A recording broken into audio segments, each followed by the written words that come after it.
Hello everyone.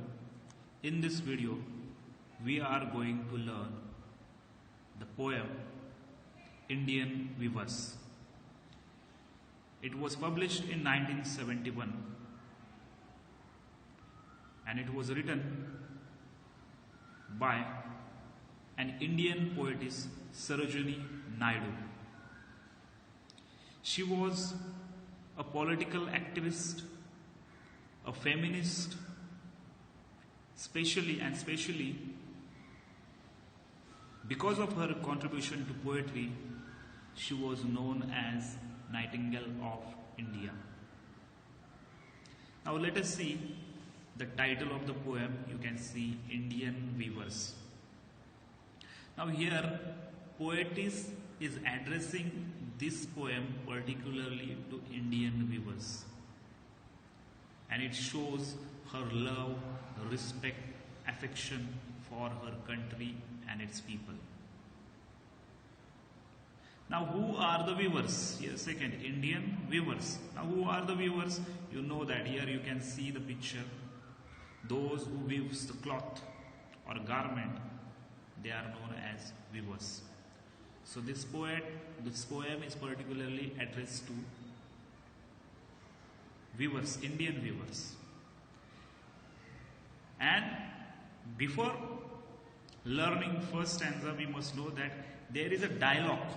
There is a dialogue between poetess and weaver, where poetess is asking some questions to weavers. So let us see first stanza, first line. What kind of dialogue they are having? Let us see through first stanza.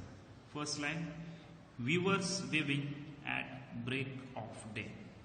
Now here we have already discussed what is mean by weaver. Weaver means those who weave the cloths, they are known as weaver. Weaver weaving, and they are weaving, okay, they are weaving at break of day. Here break of day means early morning, and here you can see the picture, early morning. So the weavers are weaving at early morning, at break of day. Let us see second line, why do you weave a garment so gay? Now here poetess is asking the question, why? Why means she is asking the reason, asking for reason. And you here, who is you? You means weavers, Indian weavers. So she is asking the question to Indian weavers that why weavers are weaving, okay, a garment. Why weavers are weaving a garment so gay? Here garment means cloth, okay, garment means what? Cloth. And they are weaving the garment so gay. So gay means bright and colorful. Here you can see the picture. It is very bright and colorful. So why they are weaving a garment, a cloth, which is so bright and colorful?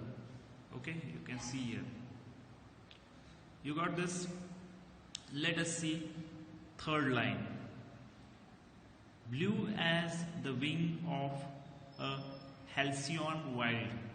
Now here she has already asked the question, and she is also saying that why they are weaving the cloth or a garment which is so gay, which is so bright, and which is so bright and which is blue as the wing of halcyon wild. Halcyon. Now here blue, here means she is continuing. After questioning, she is also continuing, and she is asking that why it is blue. Why it is blue as the wing of halcyon wild. Let us see. Here blue. They are weaving the blue cloth. Here you can see blue cloth, which is compared the wings of the halcyon. Here you can see the blue color is compared with the wings of halcyon bird. Okay, so here halcyon, here you can see halcyon means kingfisher bird. Here you can see, and its feathers are also, its wings are also blue in color, and it is a bright color, it's very colorful, and that's why she is asking why they are weaving a garment, a cloth which is blue, which is very bright, which is very colorful. Now here the bird, halcyon, is a bird, means it is a kingfisher, and that bird is a wild. Wild means untamed or free. So that bird is untamed and free. So here blue color is a color of happiness, freshness, hope, etc. Okay, so it is a color of happiness, fresh, hope and freedom. Okay, you got this? Let us see third line. We view the robes of newborn child. Now in this fourth line here, the viewers are finally answering to poetess that they are weaving these robes. What is mean by robes? Robes means long, loose outer cloths, and that outer cloths is of a newborn child. Okay, so they are just answering that they are weaving robes. Okay, you got this? Of newborn child. So in this stanza, the poetess described the first stage of the life, and that is the birth, that is the childhood. Okay, the first stage is described in first stanza, that is the birth and childhood. This stage is a stage of hope, happiness, beauty, and the blue color is symbolical to bright and colorful life. You know that when our childhood also, it was bright, it was colorful life. Okay, we also had a colorful and bright life when we were child. Okay, so this first stanza tells us the first stage of life, and that is the birth, that is the childhood. Now let us see the figure of speech from this stanza. First line, we were weaving at break of day. So here you can see first alliteration. We will see how it is alliteration. Here you can see that sound W, weaving, weavers weaving, W. This repetition sound, W is repeated, and that is why it is an example of alliteration. Second one is symbol. Now why it is an example of figure of speech symbol? Let us see the word break of day. Here you can see the break of day. It symbolizes the birth of the child. Okay, break of day means birth of the child, and that is why it is an example of symbol. Let us see third figure of speech, that is metaphor. Here break of day and birth of child is indirectly compared. Break of day and birth of child is indirectly compared, and that is why it is an example of metaphor. Okay, you got this? Let us see second line. Why do you weave a garment so gay? Here, why do you weave a garment so gay? Here you can see it is an example of alliteration as well of interrogation. Let us see why it is an example of alliteration. You can see here again W sound is repeated. Why and weave, W, and that is why it is an example of alliteration. Now second one is interrogation. Now here you can see there is a question mark. A question is used by poetess to express her feeling effectively. A question is used by poetess to express her feeling effectively, and that is why it is an example of interrogation. Let us see third line. Blue as the wing of a halcyon wild. Blue as the wing of halcyon wild. Here you can see it is an example of alliteration, simile, inversion, symbol, imagery. Let us see one by one. First, alliteration. You can see wings and wild. W sound is repeated, okay, and that is why it is an example of alliteration. Let us see simile. Wild is an example of simile. The blue color of cloth. Here you can see the blue color of cloth is directly compared with the wings of wild halcyon. The blue color is directly compared with wings of halcyon, and that is why it is an example of simile. Now let us see third inversion. Why it is inversion? The words are not in correct order. You can see the blue as the wing of halcyon wild. It is not correct order. The correct order will be the wings of the halcyon wild is blue. That will be the correct order. So it is incorrect order, and that is why it is an example of inversion. Next one is symbol. Why it is an example of symbol? The word blue here, the word blue, you can see the blue color. The blue stands for innocence and hope and happiness, and that's why it is an example of symbol. It stands for different idea. When one idea represents another idea, it is known as symbol. So the blue stands for innocence, happy, hope and happiness, and that's why it is an example of symbol. The last one is imagery.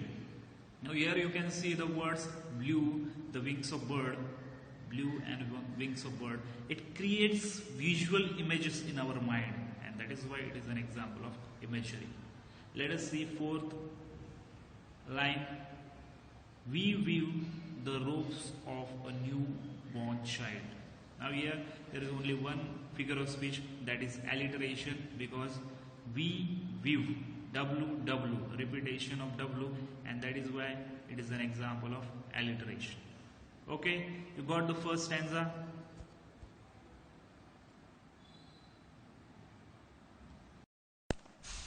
Okay, we already learned first stage of life, that is birth or childhood, in first stanza.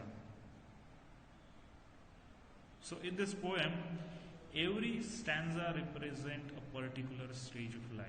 First stanza, childhood. Now let us see second stanza. Okay, let us try to understand which stage of life is described in second stanza. Let us see first line. We were swimming at fall of night. Now here time is given, fall of night. In first stanza, at break of day. Now here at fall of night. Now what is meant by fall of night? Fall of night means evening. Evening means the evening time and dusk time, when sun sets. Here you can see when sun sets, it is known as evening time or dusk time. Now this time has a special significance. Now weavers are weaving the cloths at fall of night. Now why they are weaving? Why they have selected this time, the evening? Why? Because the fall of night, the evening, it has a special significance in India. The evening time has a special significance in India. It is usually marriage time. Usually marriage ceremonies are taken place in India at fall of night or at evening. Okay, so it has a significance. Now here you know that a person gets married when he becomes adult. Okay, so the second stanza indirectly is related to adulthood. It is a stage of adulthood. Okay, so second stanza is related to stage of the adulthood, because the time that is the evening, and in India this time especially, it has some significance in India. It is related to marriage. Time is related to marriage, so that's why the second stanza represent the stage of adulthood. Let us see second line of second stanza. Why do you weave a garment so bright? Now here poet is again asking the question. She wants to know the reason why the weavers are weaving the garment so bright. Now here you can compare first stanza and second stanza. You can see here it was so bright. Now here it is so bright, and in first stanza it is so gay and bright. There is difference between gay and bright. Gay, we already learned what is meant by gay. Gay means bright or colorful, and here it is only so bright. Bright means it is only shiny. It is not colorful. It is only shiny. You got this? That is difference between gay and bright. Gay is colorful as well as bright, but bright is only bright. It is only shiny. Now why it is shiny? Now you know that marriage ceremonies, the cloths, they are shiny, they are bright. Why? To attract the attention of people. Okay, so that's why they are wearing, means they are weaving, weavers are weaving garment which are bright to attract people attention. Okay, you got this? Let us see. So we come to know that they are weaving the garment which is bright. And why bright? Because usually people wear bright cloth at marriage ceremonies, okay, to attract people attention. Now let us see third line. Like the plums of a peacock, purple and green. Now here in this line, poet is continuing herself and saying that the garment or cloth which weavers are weaving, it is like plums. Okay, the cloth is like plums. What is meant by plums? Plums means soft feather. Here you can see the feather. What is meant by feather? Here you can see the feather of kingfisher. Okay, so the garment which is bright, which weavers are weaving now, the garment is like a plum of peacock, and it has a color. It has a color that is purple and green. Now two colors. In first stanza there was only one color, that is blue color. Now here the cloth has two colors, that is purple and green. Now why two color? Now we have already learned that, we have already come to know that this stanza represents stage of adulthood. And so why two colors? Now you know that adulthood, where there is always struggle, where there is always happiness and sorrow, both are there in adult stage. So these colors, purple and green means sorrow and happiness. Purple means sorrow and green means happiness.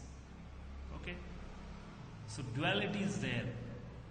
Why there is duality? Because adulthood, the stage of life where people have to struggle, they have to settle their everything. They have to settle, they have to earn money, they have to settle everything, and that's why they have to struggle, and that's why they have to experience both feelings, sorrow as well as happiness. So that's why purple and green.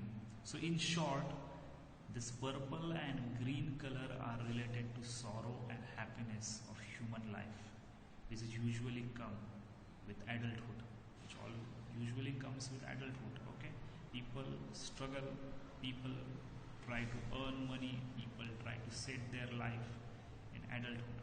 Okay, so this colors has particular significance in this poem. It is related, it is a duality. People come to know duality in their life when they reach to adult stage. Okay, let us see fourth line. We view the marriage wells of queen.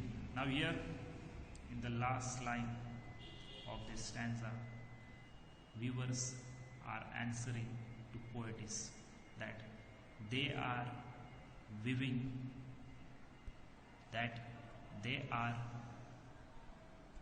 marriage.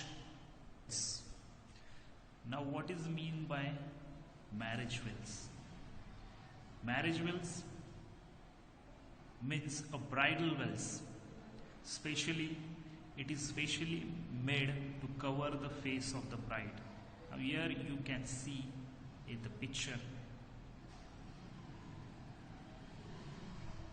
the face of bride is covered with a particular cloth, and that particular cloth is known as bridal or marriage veils. Okay, so the viewers are answering that they are weaving marriage veils of a queen. Okay, so they are weaving a cloth. That cloth is known as marriage veils. Okay, of a queen. The marriage is going to be take place, and that's why they are weaving that marriage veils. Okay, so it is clear that the stanza describes the second stage of life, that is adulthood. The marriage brightens the life of human, and it is also a stage of struggle. Here in this stage, people have to experience both sorrow as well as happiness. Okay, so adulthood means duality. There is sorrow as well as there is happiness. Okay, so this stanza represents adulthood. Now let us see the figure of speech from this stanza. Let us see first line, weavers weaving at fall of night. Now here first figure of speech, that is alliteration. Why alliteration? You can see here weavers weaving. The sound W is repeated, and that is why it is an example of alliteration. Okay. Let us see second, that is symbol. Symbol means here the word fall of night. You can see the word fall of night has symbolic meaning. So this word has symbolic meaning, that is youth or adulthood. Okay, adulthood. The fall of night represent adulthood, and that is why it is an example of symbol. Next one is metaphor. The adulthood, here the adulthood is indirectly compared with fall of night here. Okay, adulthood and fall of night is indirectly compared, and that is why it is an example of metaphor. You got this? Let us see second line.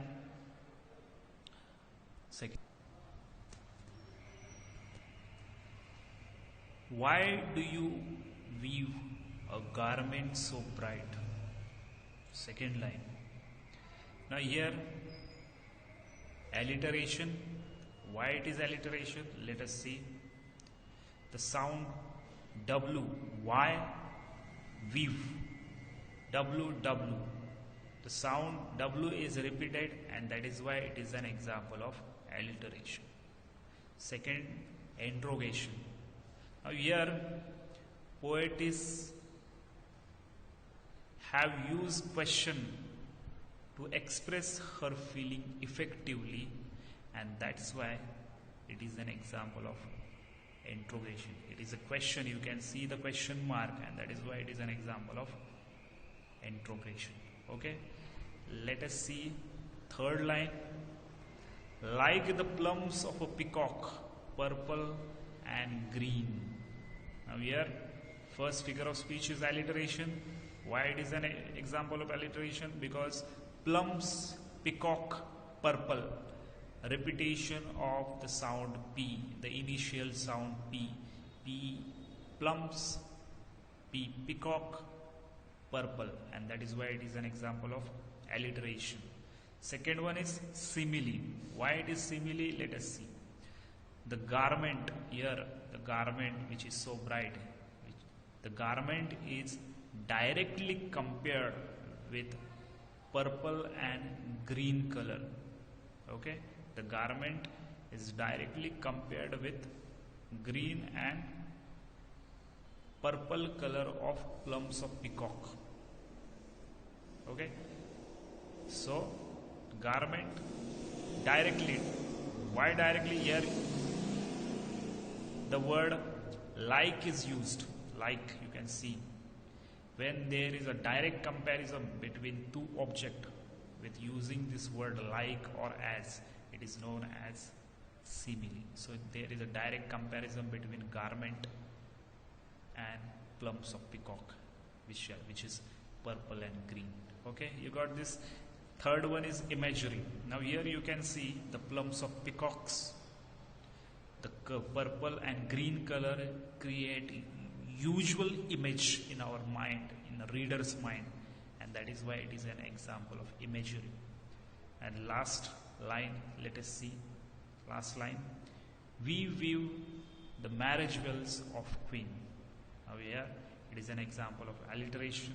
Why it is an example of alliteration? Because we view, W, repetition of the initial sound W, and that is why it is an example of alliteration. Okay, you got this?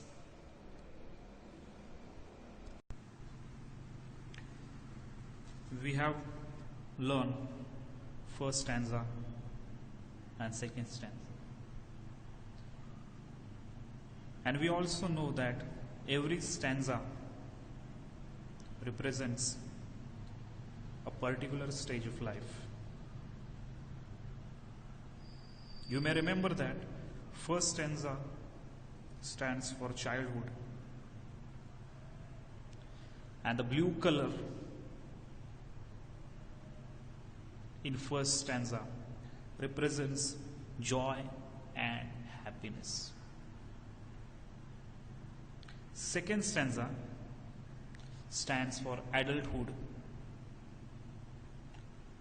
and the colors given in second stanza, that is purple and green,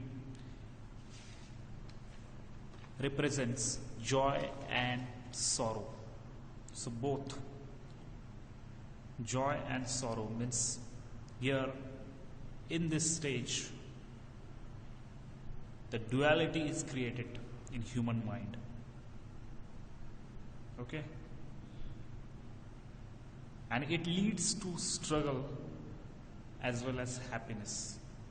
Okay, where there is a duality, there is struggle as well as happiness. So in second stage there is a duality, sorrow as well as happiness. Now here we are going to learn third stanza. Okay, and we are going to understand which stage of life is described in third stanza. Just we are going to find it. So let us start with first line. We have to find, remember that we have to find out the stage. Okay, already we have finished first childhood, second adulthood, now third. You may guess that. Okay, so let us try to find out which stage is given in third stanza. Weavers weaving solemn and still. Now here in this line, weavers are weaving. Okay, first line, here weavers are weaving, but time is not mentioned in first line. Like first stanza, second stanza, you can see in first and second stanza time is given in first line itself, but here in third stanza, in first line, time is not given. On the other hand,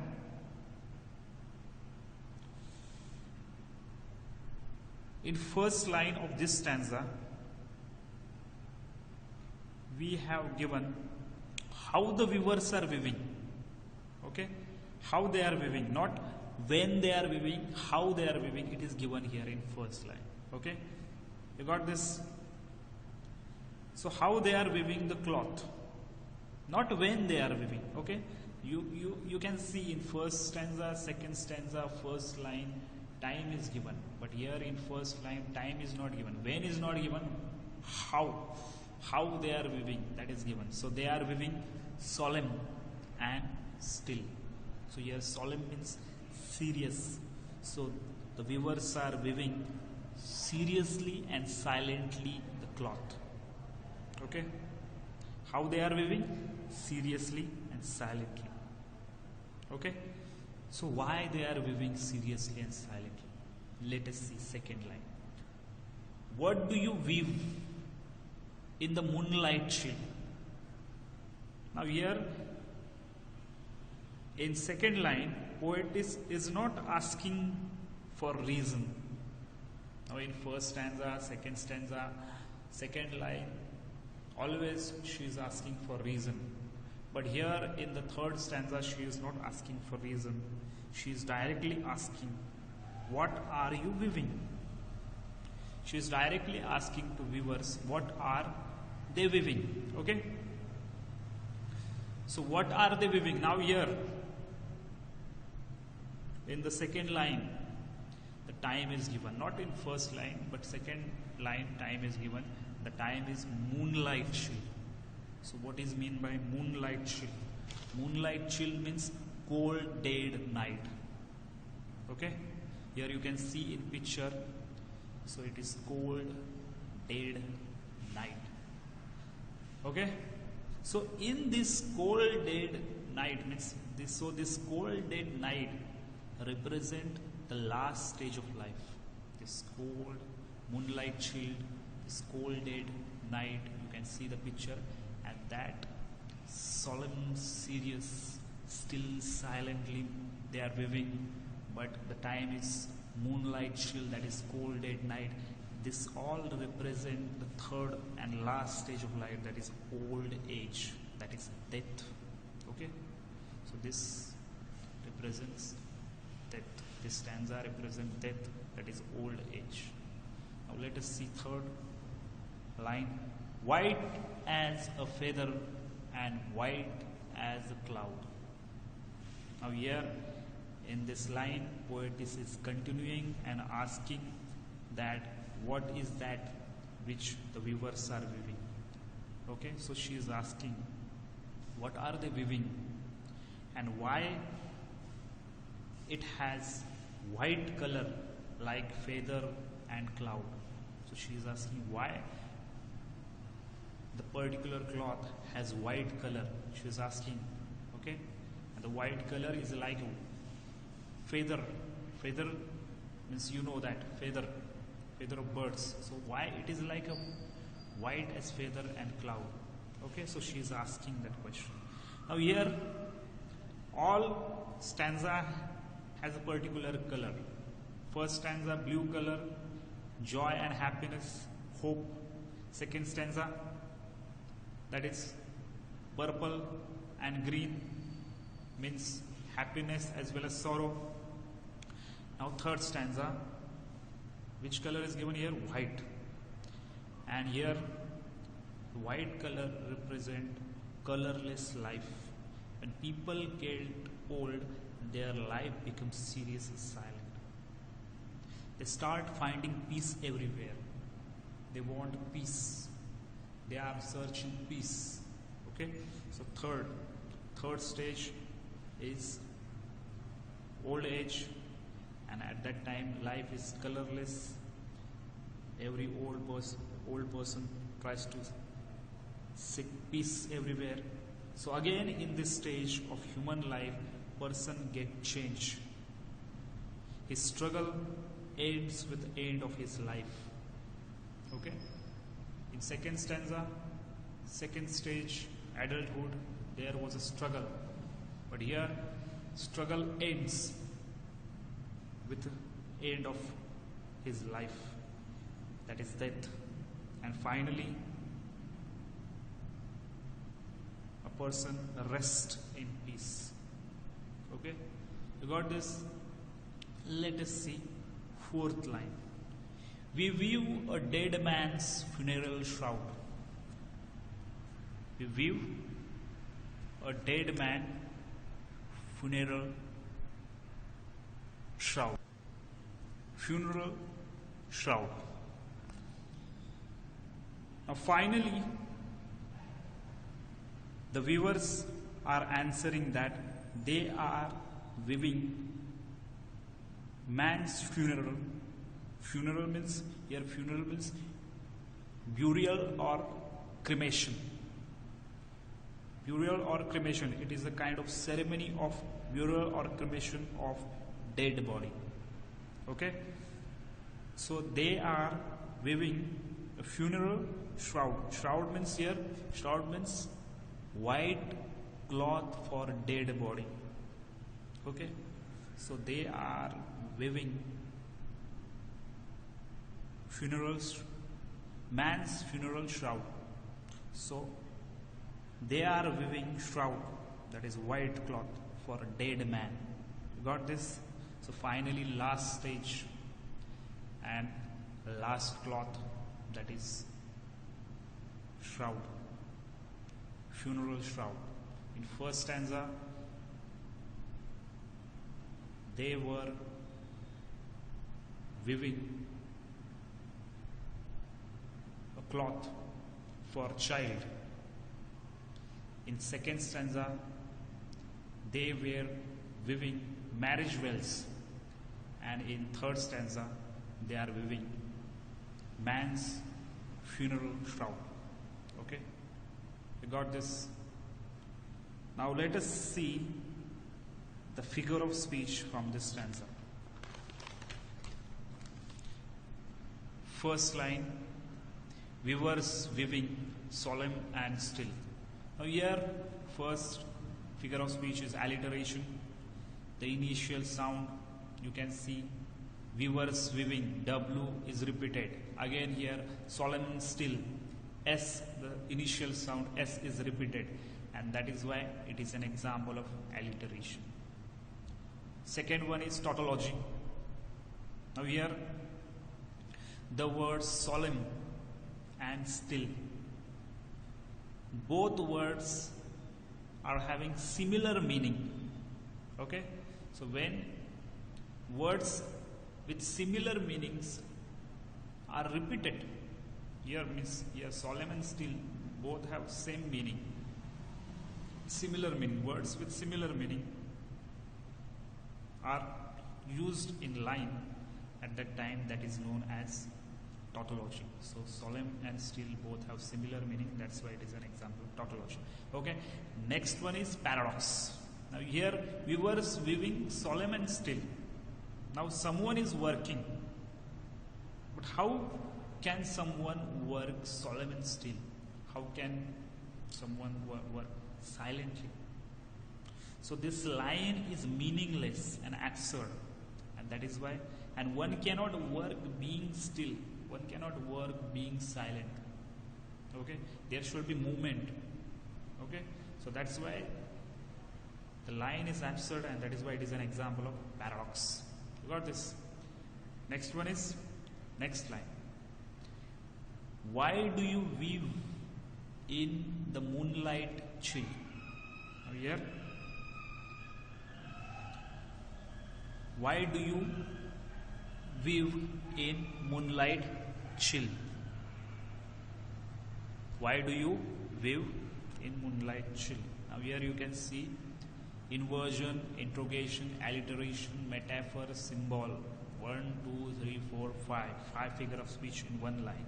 So let's one by one. Let us discuss one by one. First is inversion. Now here, inversion means you can see the words are not in correct order. Okay, and that is why it is an example of inversion.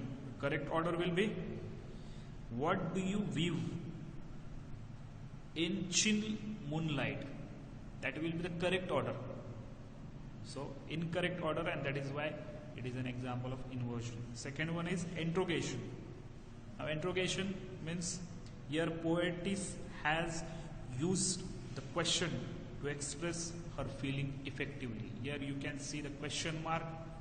So she has used this question to express her feeling effectively, and that is why it is an example of interrogation. Next one is alliteration. Now here you can see, what do you weave? W for what? Okay, and weave. W, repetition of W, and that is why it is an example of alliteration. Next one is metaphor. Now here metaphor, why it is metaphor? The death and old age, or old age. Death or old age is indirectly compared with moonlight. Here you can see the moonlight chill. Moonlight means end of the day, means end of the life. So it is directly compared. Old age is indirectly compared with moonlight, and that is why it is an example of metaphor. Direct comparison comes in simile, and indirect comparison comes in metaphor. So it is indirect comparison. Okay. Next one is symbol. Now here the word chill moonlight symbolizes death. Okay. This moonlight chill or chill moonlight, it symbolizes the death of human, death of man, and that is why it is an example of symbol. Okay, let us see third line, white as a feather and white as a cloud. Now here repetition, simile, imagery. Now let us see why it is repetition. Now here you can see the word white and white. Okay, so white is the word which is repeated. As it is also repeated, and that is why it is an example of repetition. Now here simile is direct comparison, metaphor is indirect comparison. In simile, the word like and as is used to compare two objects, and in metaphor there are no such words. Okay, that is indirectly comparison. Now let us see how it is simile. Now here the garment means cloth, is directly compared with feather and cloud. Okay, so the cloth, the garment is directly compared with feather and cloud. Okay, next one is imagery. Now here you can see the white feathers and white cloud. This word creates visual image in our mind. Okay, so that is why it is an example of imagery. Okay, it creates visual image in our mind. Let us see fourth line, we weave a dead man's funeral shroud. Now here there is only one figure of speech, that is alliteration. We weave, WW, repetition of initial sound W, and that is why it is an example of alliteration. Okay, you got this? I think this video is being helpful to you. Thank you.